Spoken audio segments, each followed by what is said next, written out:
Atiwa Kayona, Atiwa Kayona, Atiwa Kayona, Udakan Yesu, Yada Danake Karasi, Ikiyuna. Atiwa Kayona, Atiwa Kayona,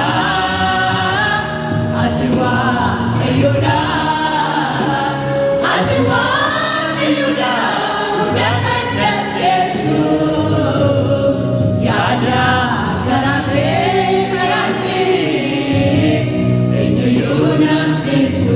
Atiwa Kayona, Atiwa Kayona, Atiwa Kayona, Atiwa Kayona, Udakan Yesu, Yada Danake Karasi, Ikiyuna Yesu. Galanne Waaqayyo bata. Waaqayyo nagaatti fayyaatti nu eegee guyyaa haaraa guyyaa ulfina qabeessa guyyaa jiraataa nu kennee kun hundumtuu akka jiruu keenyaatiif nuuf ta'e miti akka jiruu keenyaatii warra moofaa abaarsaa ture garuu ayyaanaaf araara isaarraa kan ka'e jiraadhaa sababiin nuun jedheef har'a geenye maqaan Waaqayyo haa eebbifamu. Maqaan Waaqayyo haa eebbifamu. Gooftaa Yesuus isin ifa biyya lafaati jedhee duuka buutota isaa yeroo gorsu ifa maalitti fakkeessee ifa tulluurra jiruttiyyuu fakkeessee ifi tulluurra jiru dhokachuu hin danda'u. Aniif isin warri soogidda biyya lafaa taane biyya lafaatii fi dhokachuu hin dandeenyu. Sadarkaan keenya kamiyyuu haa ta'u malee ifa biyya lafaa taanee waamamneerra maqaan Waaqayyo haa eebbifamu. Soogidda biyya lafaa taanee waamamneerra maqaan Waaqayyo haa eebbifamu. Kun hundumtuu kan ta'e immoo sababiin jabaa taaneef miti. Isa jabaa ta'etu nu wajjin jira sababii ta'eef. Inni jabaa ta'e har'as nu wajjin jira maqaan Waaqayyo haa eebbifamu. Mee inni jabaa ta'e na wajjin jira kan jedhu sabni Waaqayyo Gooftaaf ulfina kennu. Inni jabaa ta'e na wajjin jira kan jedhu. Inni jabaa ta'e na gaggeessaa jira kan jedhu. Inni jabaa ta'e anaa fi iddoo buufata kootiiti kan jedhu. Maqaan Waaqayyo haa eebbifamu. Sagalee Waaqayyo guyyaa har'aa keessa koo jiru akkatti waliin hirmaannu fi Timootewos isa jalqabaa boqonnaa 4 lakkoofsa 8 irra jira. Hundumti keenya ulfina Waaqayyootiif jennee kaanee sagalee kana dubbifanna. Timootewos isa jalqabaa boqonnaa 4 lakkoofsa 8 akkas jedha. Namummaa foonii cimsuuf of qopheessuun wanta muraasaaf nama gargaara. Nama Waaqayyoo ta'uudhaaf of qopheessuun garuu wanta baay'eedhaaf nama gargaara. Jireenya ammaaf isa dhufuufis abdiin isuma keessa jira jedha sagalee Waaqayyoo. Namummaa foonii cimsuuf of qopheessuun wanta muraasaaf nama gargaara. Nama Waaqayyoo ta'uudhaaf of qopheessuun garuu wanta baay'eedhaaf nama gargaara. Jireenya ammaaf isa dhufuufis abdiin isuma keessa jira jedheetiyyuu Phaawulos Timootewosiin ittiin gorsa. Kutaa kana kan barreessu ergamaa Phaawulos. Kan inni itti ergaa kana barreessu immoo Timootewositti barreessa. Timootewositti ergaa kana yeroo barreessu Timootewos barsiisa sobaa bara sana kennamu keessaa akka of eeggatuuf beekumsa kanaan dura qabu akka gadi hin dhiisneef hubannaa kanaan dura qabu akka gadi hin dhiisneef ergaa kana itti dubbata. Timootewosiin yeroo ergaa kana itti dubbatu ofii isaa duwwaadhaaf miti. Timootewos duwwaadhaaf ergaa kana dubbata miti. Obboloota Timootewos wajjin jiranis akka isaan barsiisa barichaatiin hin liqimsamne, akka isaan barsiisa sobaa bara sana kennamuun hin liqimsamneef isa kanaan dura keessa jiru hubannaa kanaan dura qabu beekumsa kanaan dura qabu akka gadi hin dhiisneef iyyuu irra deebi'ee itti dubbata. Kanaaf immoo itti dubbata shaakala amantii isatti dubbata waan foonii shaakaluun fooniif nama gargaara foon cimsa akkuma beellu namni exercise guyyaa guyyaatti yeroo yerootti godhu akkuma qaamni nannasaatii isarraa mul'atu namni waan hafuuraa shaakalus immoo akkasuma irraa mul'ata jedhe. Kanaaf shaakalli amantii akka barbaachisu iyyuu itti dubbata. Eeyyee Kiristoos Yesuusin fayyineerra garuu fayyinni keenya kan inni guutuu ta'u isa amanne sana yoo shaakalle duwwaadha. Kanaaf Timootewosiin maal jedhaa? Shaakali jedhaan. Shaakali jedhaan. Amantoonni shaakala hafuuraa nu barbaachisa. Exercise hafuuraa nu barbaachisa. Fayyinee taa'uu duwwaa miti. Exercise hafuuraa guyyaa guyyaadhaanii maaliif nu gargaara? Jireenya saarraatiif nu gargaara. Jireenya saboriitiif nu gargaara. Jireenyi borii jireenya bara baraati. Aniif isin warra jireenya lafarraa duwwaa miti. Warra jireenya waaqarraa dhaaluudhaaf warra jireenya waaqarraa dhaaluudhaaf abdiidhaan gara sanatti deemaa jiru. Eeyyee nama waaqayyoo ta'uudhaaf shaakaluun hawwuun barbaachisaa miti jedhan. Nama waaqayyoo ta'uudhaaf hawwuun barbaachisaa. An nama waaqayyoo ta'uun barbaada. Isheen nama waaqayyoo akka taatuun barbaada. Waldaan koo waldaa hafuuraa akka isheen taatu barbaanna jechuun hawwii gaarii. Hawwii gaarii. Garuu hawwii sana akkasumatti namni sababii barbaadeef iyyuu nan hawwa jedha miti. Hawwii sana kan nama keessa kaa'u Waaqayyo.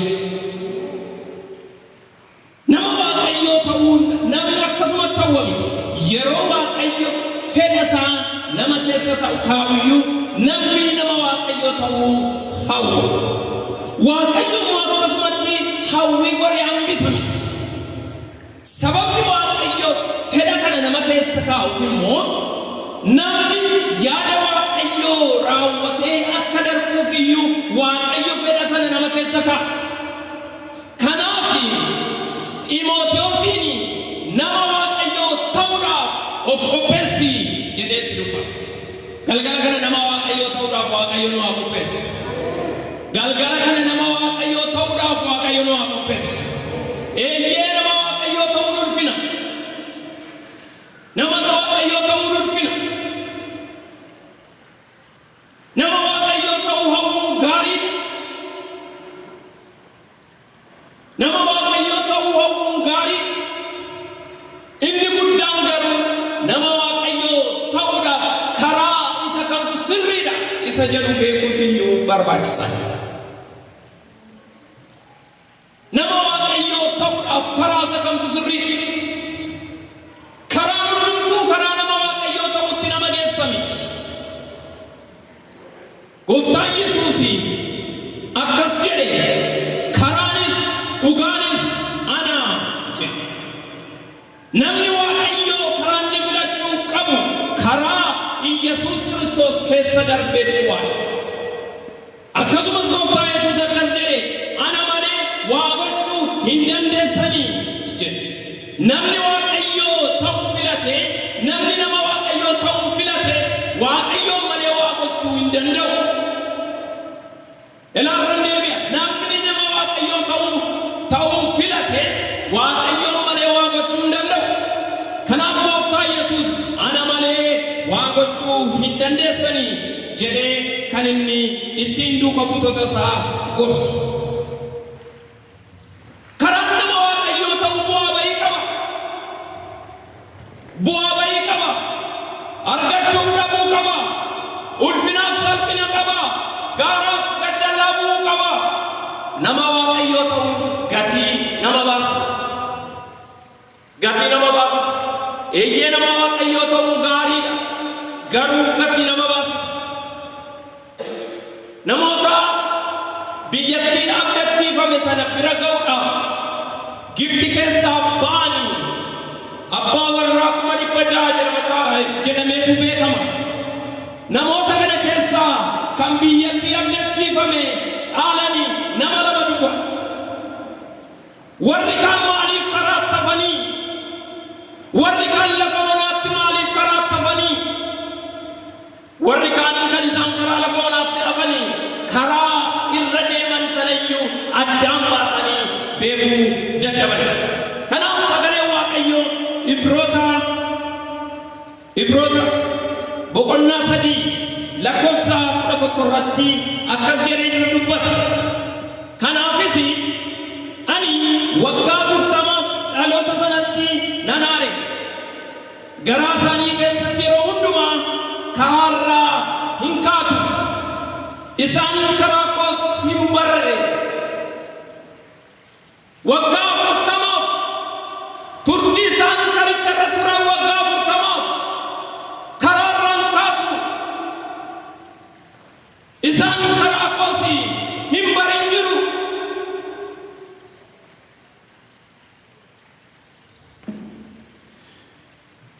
Sababni isaan waggaa 40 karaa sana irratti gatii baasanii Waaqayyoo fi nama Waaqayyo kaase Museetti gungumuu isaaniiti. Karaa isa Waaqayyo jedharra deemuu dadhabuu isaaniiti. Karicharraa mittiquu isaaniiti. Kufaatiin Israa'el kan jalqabe karicharraa goruu isaaniirraa. Israa'elii fi karaa ittiin deemanii lafa yaada Waaqayyoo gaani malee karaa isaan irra jiraatan miti. Har'as saba Waaqayyoo karaa irra deemna malee irra hin jiraannu. Israa'elii karicharra akka deemuuf ture Waaqayyo kan inni barbaade. Daandii sanarra akka deemu ture kan inni barbaade. Israa'el garuu iddoo awwaalaa godhate. Karaa iddoo awwaalaa godhate. Maaliif nu baafte? Achumatti dhumnaan wayya.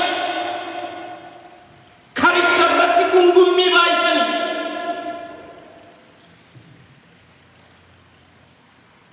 Adeemsi karichaa isaanitti hin oofne. Nama Waaqayyoo ta'uu jedhee filannatti dubbadheera. Hadhaa karicharra jiru furachuu dadhabanii. Abdii isaanitti dubbatame sana bira ga'uudhaaf humna dhabanii.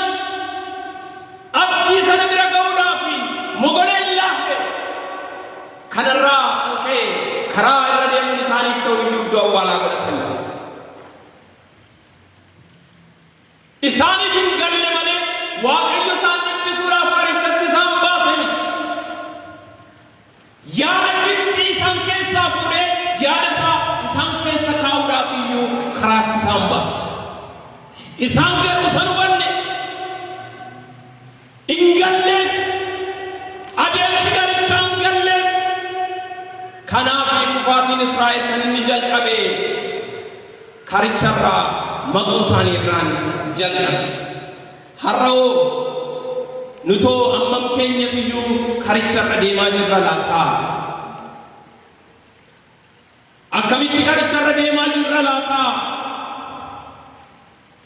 Maal fakkaata adeemsi karicharra yeroo deemnu wanti nu mudatu akkamitti bira darbaa jirra laataa?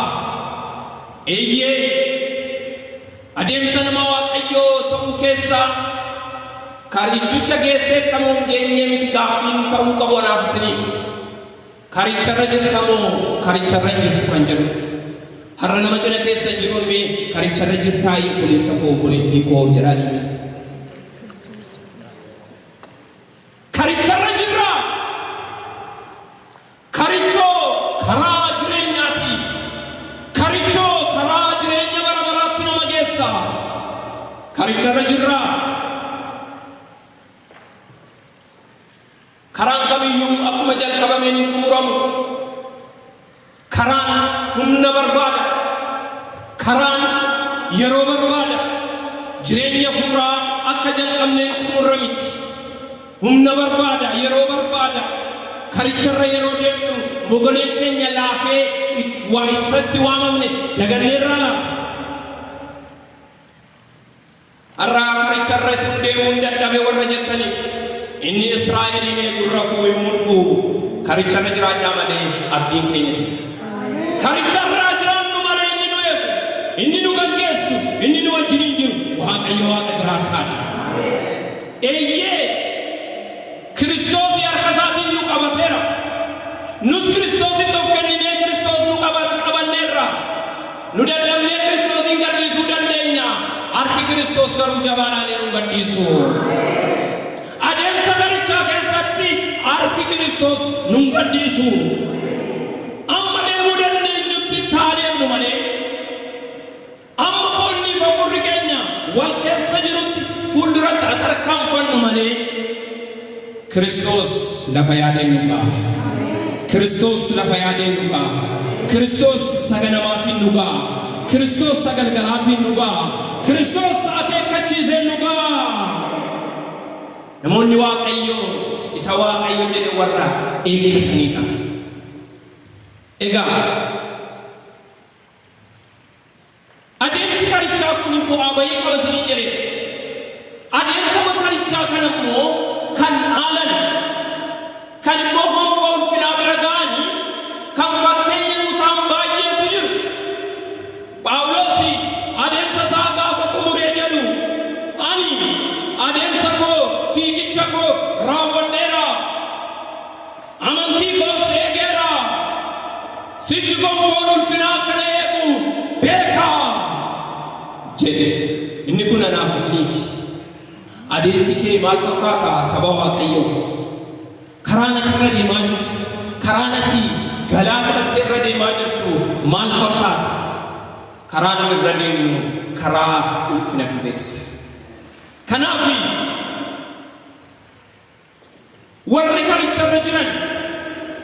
warri karicharra jiran hin dadhabanii miti. Eeyyee hin dadhabu. Hin beela'anii miti. Hin beela'u. Mogoleen isaanii hin laafu miti. Hin laafu. Abdiin kutatanuu miti. Abdiin kutatu. Garuu inni abdii kenne Waaqayyo isaanii wajjiniin jira. Kanaaf warra karicharra jiranii sagaleen Waaqayyo Isaayyaas 40 irratti akkas jedhee dubbataa hundumti keenya iyyuu dhaallee dubbifanna. Sagaleedhuma beekamudha. Ati hin beekneeree? Inni hin dhageenyeesiiree? Waaqayyo gooftaan bara baraan jiraatudha. Inni isa guutummaa biyya lafaa uumedha. Inni hin muluqu, hin dadhabu. Hubannaan isaas namni qoree biraan ga'u. Inni warra dadhabaniif humna kenna. Ameen. Warra aangoo hin qabneefis jabina kenna.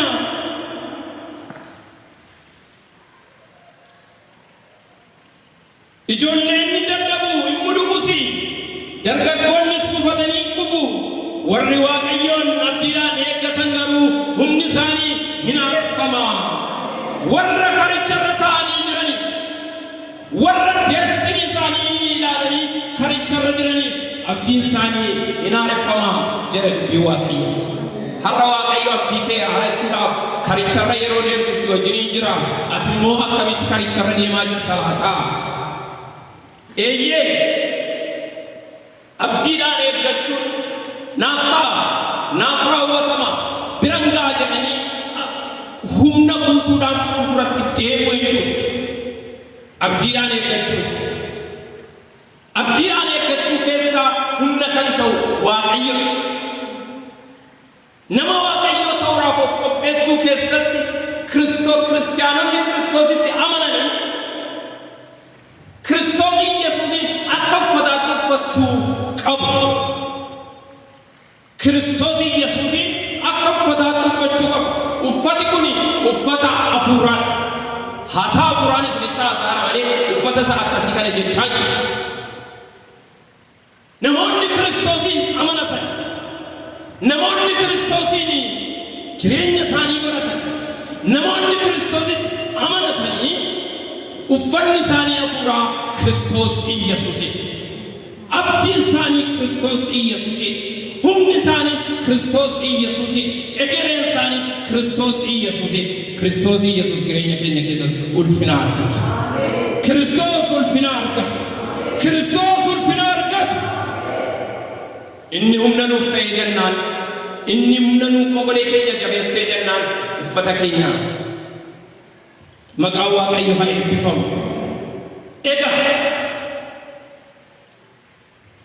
karaarra taanu malee karicharraa taanu malee nama karichaa taanu malee warra karicha filatana taanu malee iddoodhaan ga'uu kan dandeessisu Waaqayyo nu wajjiniin jira. Karicharratti maalan ta'a jennee dhiphachuu qabnu. Jarana na dhageessaniitu nama karichaa taanu nama karicharraa deemu taanu malee karicharratti waan nu mudatu hundumaa Waaqayyo nu wajjiniin jira.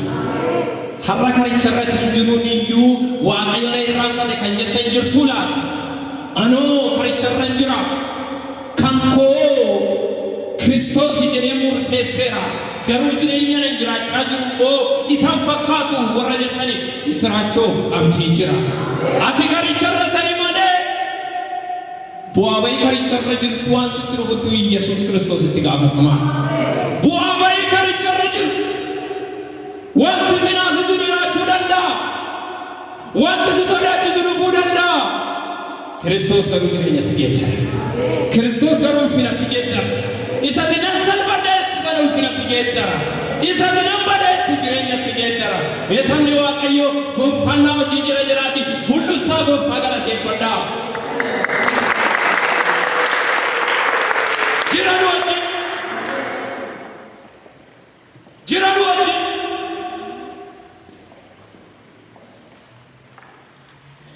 Waa'ee Kiristoosiin duukaa bu'u. Kiristoosiin duukaa bu'u akeeka isaa godhachuusaa Phaawulos yeroo dubbatu akkas jedheetu dubbata. Akeeka isaa godhachuusaa yeroo dubbatu Filiphisiyoos boqonnaa 4 irratti lakkoofsa 12 irratti sagalee Waaqayyo akkas jedhe. Kanas argadhee waanan guuttadheef miti. Kanas argadhee waanan guuttadheef miti. Garuu Kiristoos kan saawwan na godhateef anis kana bira ga'uudhaaf harka koo keessa galfachuudhaaf duukaa kaachuu kootti nan jira. Kiristoos duukaa yeroo buunu kanan naaf ta'e sanan naaf ta'e sababii jedhameef duukaa buuna miti. Kiristoos keessatti waan hundumtuu nuuf ta'e. Kuni adeemsa nama karicharra jiruuti. Pirinsipilii namni karicharra jiru dhaggeeffachuu fudhachuun kan irra jiru. Kiristoos keessatti kanan naaf ta'aadhaaf kan Kiristoos duukaa deemaniiti. Naaf ta'eeraaf kan Kiristoosiin duukaa beekee isiniif ta'eeraaf Kiristoosiin duukaa deemtu. Kiristoosiin duukaa deemuun immoo jireenya isaa irraa duwwaadhaan miti jireenya isaa eegaliitiif iyyuu nuuf ta'a. Kanaaf firoota koo hojiin nama karicharra adeemu hojiin nama karicharra filatee maal fakkaata laata? Karicharra yeroo deemnu, karicharra yeroo fiignu, karicharra yeroo deddeebinu bu'aa bayii karicharratti nu mudatu akkamitti ilaallee bira darbaa jirra laata? Eeyyee sagalee Waaqayyo warra akka akeekaaf fedha Waaqayyootti deddeebi'aniif waan hundumtuu gaarummaadhaaf jedha. Jechi gaarummaadhaaf jedhu kuni waan gaarii duwwaadhaan miti. Waan karicharra yeroo deemnu nu naasisu dabalatee, waan karicharra yeroo deemnu nu rifaasisu dabalatee, waan karicharra yeroo deemnu nu sodaachisu dabalatee, du'as dabalatee gaarummaadhaaf. Karaan hundinuu gara nama Waaqayyoon ta'utti nama geessu. Karaan hundumtuu gara nama Waaqayyoo ta'utti nama geessu. Gara nama Waaqayyoo ta'utti karaan nama geessu akkuma sila dubbadhe karaa Kiristoos irra darbe deemuu danda'udha. Ammamuu karichi nu haquuqu malee, ammamuu karicha jabaatu malee karicha keessa jireenyatu jira. Sababni isaa karichi karatti deemu beeku. Namni lafa deemu beekni namni lafa deemu beenne lafa ga'u beenne ani isin warra Kiristoositti amanne lafa deemu beenne lafa geenyu beenne karicharraa hajiraan malee karichaan iddichaan kan nu geessu Waaqayyoon wajjiniin jira. Ammas Phaawulosi akkas jedheetuyyuu dubbata shaakala isaa mana Waaqayyoo keessatti qabu shaakala nama Waaqayyoo ta'uudhaaf qabu keessatti Qorontos lammataa lakkoofsa Qorontos lammataa boqonnaa 4 lakkoofsa 7 amma 10 akkas jedheetu dubbata. Ammasi nuyi warra wanta gati jabeessa akkasii fudhanne kuni akka qodaa supheeti. Kana eeguudhaafi humna gararraa kan keenya utuu hin ta'in kan Waaqayyooti. Karaa hundumaan rakkanna garuu badduun baanu. Waan goonu wallaalla garuu abdii kutannu. Inni aradanna garuu hin gatamnu. Lafaan hin dhaabna garuu achumatti nafu. Yesuus jiraataa ta'uusaa dhagni keenya jiraachuu isaatiin akka mul'atu yeroo hundumaa milikkita du'aatti geeffamu Yesuus dhagna keenyatti banee ina deema jedheetiyyuu dubbata. Karicharra yeroo adeemnu dadhabbiin karicharratti nu mudatu namummaa uumama keenyaan nuuf kenname irraa kan ka'e akka ergaa sagalee kanaa irratti Phaawulos dubbatutti namummaan keenya kun suphee irraa hojjetame. Supheen kun salphaatti cabuu danda'a.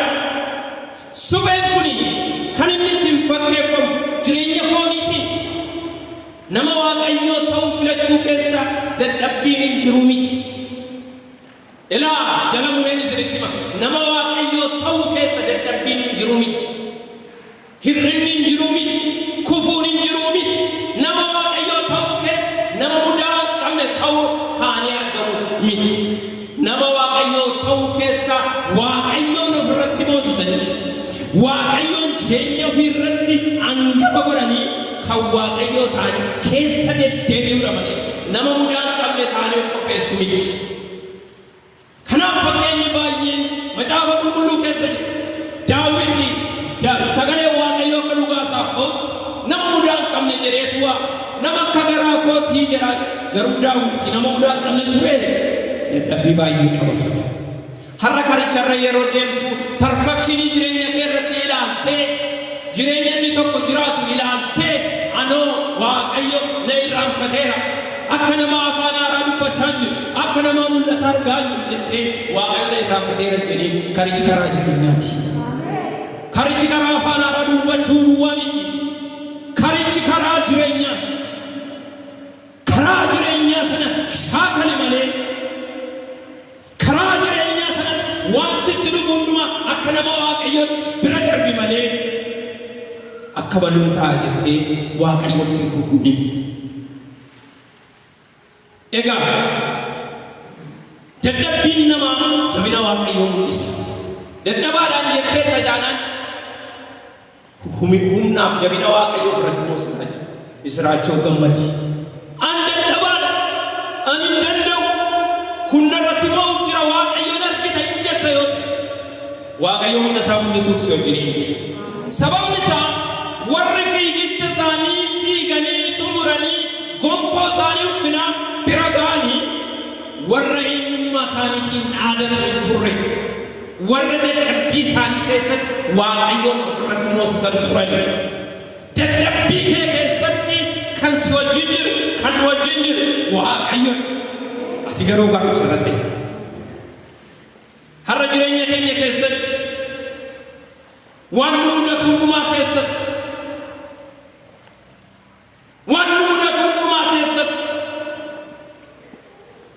akkamitti keessa darbina jennee bitaanutti galee ilaala. Al tokko jireenya fuuraa bitaa namatti gala. Yeroo dukkanaa yeroo bari'uuf jiru dukkanaa Waaqayyo fi irraanfata miti. Tarkaanfii tokko akkati fuulduratti adeemtu Waaqayyo wantoota bifa isaanii geeddan. takka takka waaqayyo bifa isaanii geeddara wantoota waaqayyo bifa isaanii geeddaree gara yaada isaatti nu waaqessu jarana waaqayyo bifa isaa geeddaree gara yaada isaatti nu waaqessu egaa nama waaqayyo ta'uuf of qopheessuu keessa jireenyi jira nama waaqayyo ta'uuf nama waaqayyo ta'uuf of qopheessuu keessa immoo dadhabbiin jira nama waaqayyo ta'uuf qopheessuu keessa bu'aa bahiin jira nama waaqayyo ta'uudhaaf nama mudaa hin qabne ta'uun nurraa eegamu garuu nama karicha beeku ta'uutu nurra jira karicha beennaa laata har'a yeroo nagaa wal gaafannu iddicha geesseettaa waliin jennamoo karicharra jirtaa laata waliin jenna laata jireenyati gooftaa wajjiniin jiraattu maal fakkaata waliin jettamoo waliin jennamoo jireenya gooftaa wajjiniin fiiddee xumurtee raawwattee gonfoodhaaf qophoofteettaa waliin jennaa laata ilaa gonfoo walii gaafatinaa karicharra jirtaa jedhaa wal gaafadha jireenyati gooftaa wajjin jirtu maal fakkaata jedha sababni isaa gonfoon bori ati garuu har'a kanatti gaafatamaa jirtu jireenya bori immoo har'a yoo shaakaltee har'a jireenya fuuraa shaakalaa jirra jireenya fuuraa akkamitti shaakalaa jirra eessa jirra jireenya fuuraa keessatti Musee bara baay'ee erga tajaajilee booddee waggaa 20 isaatti iyyuu erga akkas jedhu dabarse ani dulloomeera si'achi gadi ba'ee ol galuus hin danda'u gadi ba'ee ol galuu hin danda'u waaqayyo Yordaanosiinis hin ceetu naan jedheera waaqayyo akkuma dubbate Iyyaasuu wajjiniin jira cimaa jabaadhaa ittiin jedhu karichatu dheeraadha karichati iyyuu karaa gara yaada waaqayyoo geessudha ofii kootii dadhabeera si'achi karaan keessan cufameera hin jenne inniif waaqayyo wal beeku inniif waaqayyo akka wal beekan sababii beekuufi warratti karicha aanuuf jiranii fi abdii isaaniif kenna walii keessanii abdii kennaa jirtu moo wal doomsaa jirtu laata har'a warra wal doomsinu tun ta'in warra gara abdachiisameetti wal geessinu waaqayyo gara yoo yaada waaqayyo sanatti hin ceetaam hin naaltaam biran geessaam kan keetiin yaadi waaqayyo si wajjin jiraam jabaa waliin jennamu waliin jennee mogolee wal buusaa jirra laata namni karicharra deemu mogolee waliin buusu saba waaqayyo akka maatiitti warra mogolee waliin buuse waaqayyo nu haa eeyyee sagichechi koo cimata garuu dubbachuun narra jiraafan dubbachaa jira karicharra yeroo deemnu maal fakkaachaa jira jireenyi keenya warra karicharratti wal jajjabeessu fataana moo warra karicharratti abdii wal buusisu wal taana laata eeyyee bu'aa bahii karicharra jiru sunitti dubbadde karicha keessa immoo karicharratti immoo waan mudatu hamaa ta'uu danda'a gaarii ta'uu danda'a garuu dhumi karichaa ulfina warra karatti deemnu beelluudhaan waaqayyoof galanna.